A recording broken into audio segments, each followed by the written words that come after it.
Assalamualaikum warahmatullahi wabarakatuh.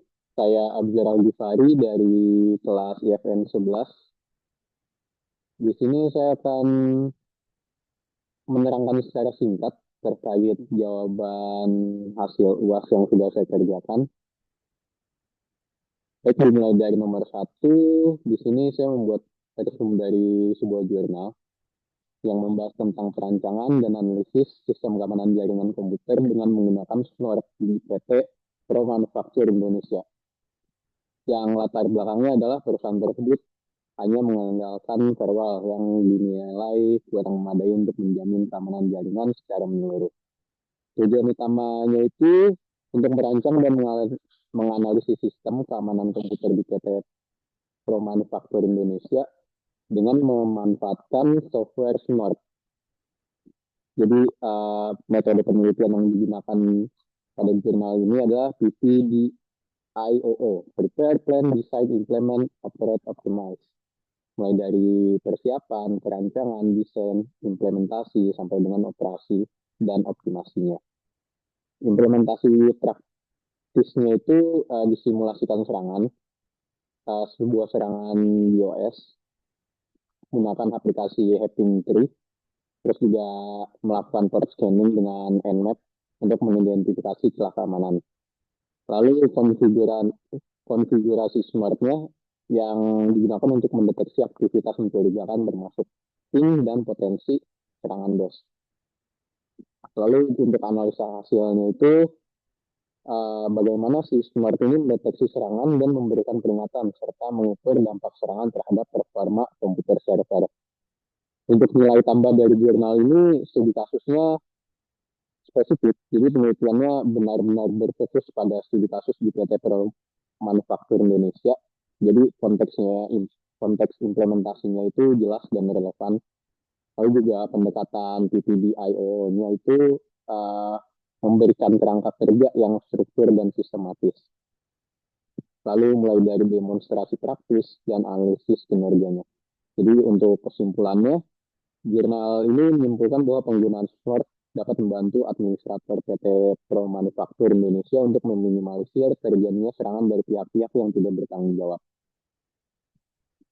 Untuk di nomor 2, jelaskan dan gambarkan tentang VLAN. Jadi VLAN itu adalah sebuah teknologi yang memungkinkan pengelompokan perangkat dalam jaringan lokal atau LAN menjadi beberapa jaringan logis yang terpisah. Jadi meskipun perangkat tersebut dalam infrastruktur fisik yang sama, tapi dengan VLAN administrator jaringan bisa mengatur, mengelola lalu lintas datanya jadi lebih efisien, keamanannya meningkat, dan mengurangi kemacetan jaringan. Manfaatnya itu mulai dari segmentasi jaringan, pengurangan lalu lintas broadcast, keamanan yang ditingkatkan, dan fleksibilitas dan skalabilitasnya. Dan ini adalah contoh penggunaan VLAN pada sebuah jaringan komputer. Dan ini saya juga sudah melakukan testing pada saat membuat Cisco Tracer paket. Jadi untuk timnya mereka tetap lancar. Lalu untuk nomor 3, penjelasan dan fungsi dari core switch, distribution switch, dan access switch. Jadi dalam arsitektur jaringan ini switch dibagi menjadi 3 kategori utama: core switch, distributor switch, dan access switch, yang masing-masing memiliki fungsi yang berbeda dalam pengelolaannya. Seperti core switch adalah perangkat jaringan yang berfungsi sebagai pusat penghubung dalam jaringan yang lebih besar. Jadi switch inilah yang utama, intinya dari semua lapisannya, core switch ini yang utama. Fungsinya itu pengelolaan lalu lintas, lalu juga untuk kecepatan tinggi, dan terakhir redundansi dan keandalannya yang dinilai lebih tinggi. Lalu ada distribution switch. Jadi switch ini berfungsi sebagai penghubung antara core switch dan access switch. Jadi ini adalah lapisan kedua dalam arsitektur jaringan. Fungsinya itu dia pengelompokan VLAN, routing, sama pengelola kebijakan. Jadi misalnya kebijakan keamanan manajemen lalu lintas jaringannya itu didistribusikan oleh si distribution switch ini. Lalu yang terakhir ada access switch. Access switch itu perangkat yang terhubung langsung ke perangkat akhir, seperti komputer, printer, dan perangkat lainnya. Jadi bisa dibilang access switch ini lapisan terendahnya dalam arsitektur jaringan. Fungsinya itu untuk koneksi ke perangkat akhir, penerapan VLAN yang tadi sudah dikelompokkan, dan pengelolaan lalu lintas lokalnya. Untuk nomor 4, penjelasan tentang teknologi VPN, Virtual Private Network. Jadi teknologi VPN ini adalah teknologi yang memungkinkan pengguna untuk membuat koneksi yang aman dan terenkripsi melalui jaringan publik seperti internet.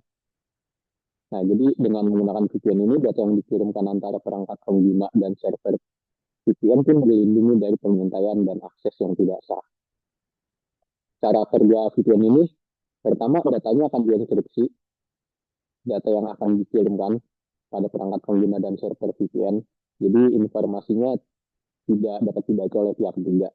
Kalau ada tunneling, jadi VPN ini menciptakan terowongan virtual yang menghubungkan perangkat pengguna dengan server VPN.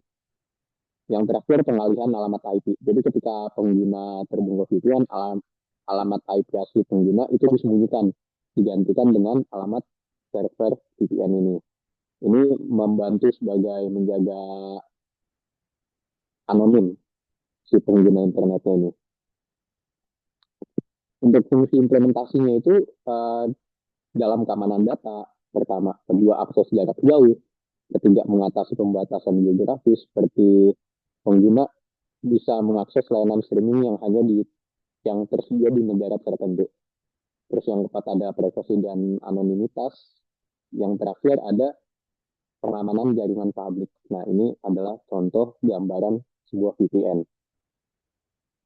Dan yang terakhir penjelasan tentang network security. Jadi network security ini adalah kumpulan kebijakan, praktik, dan teknologi yang dirancang untuk melindungi integritas, kerahasiaan, dan ketersediaan data, serta sumber daya jaringan. Komponen utama dari network security ini yang pasti ada firewall, lalu juga ada intrusion detection system, lalu ada intrusion prevention system, ada VPN juga yang sebelumnya kita bahas, lalu ada keamanan endpoint dan keamanan data. Untuk pendapat saya tentang implementasi network security yang baik adalah, jadi network security yang baik itu penting untuk melindungi data dan sistem dari ancaman yang semakin kompleks.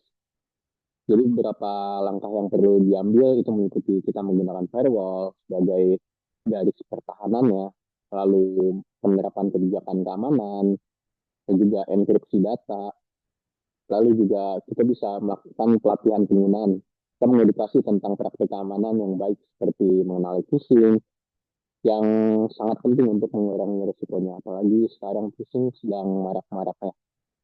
Lalu terakhir ada pemantauan dan audit. Jadi diharapkan melakukan pemantauan secara berkala dan audit keamanan untuk mendeteksi dan merespon ancaman dengan cepat. Jadi dengan langkah-langkah tersebut, suatu organisasi dapat menciptakan lingkungan jaringan yang lebih aman dan melindungi aset berharga mereka dari potensi serangan.